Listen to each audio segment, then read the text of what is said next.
මල්ලි මම තමයි ඩිරෙක්ටර් පුතා. මම නළුවේ. ඩිරෙක්ටර් නම් කොහොමද නළුවෙක් වෙන්නේ? අයියෝ නෑ මල්ලි මගේ බ්‍රෑන්ඩ් නේම් එක තමයි ඩිරෙක්ටර් පුතා. මම කරන්නේ රංගපානේ. ඒක නේ මල්ලි. මම මේ කන්ටෙන්ට් වගේක් හදන්න ප්ලෑන් කරන් ඉන්නවා. මට ඒකට මේ සුපිරි ෆෝන් එකක් දෙනවා. සර් මොන වගේ ෆෝන් එකක්ද බැලුවේ? අඩුම 8K ෂූට් කරන්න පුළුවන් වෙනවා. ස්ටෝරේජ් එක 512ක් වෙන්න ඕන. හැබැයි අනිවාර්යෙන් FPS 60 වෙන්න ඕනෙමයි. අනිත් එක මේ වලගේ වීඩියෝස් වගේක් දැක්ක ෆෝන් ගෙවන්න දෙනවා කියලා. ඔව් සර්. මටත් මේ ෆෝන් ගෙවන්න දෙන්න පුළුවන්?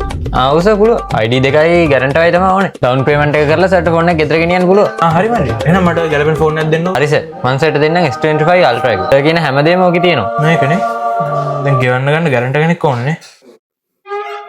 අම්මරසිරි ඩිරෙක්ටර් පුතා. ඉතින් ෆෝන් එකක් ගන්නවද? ඔව්.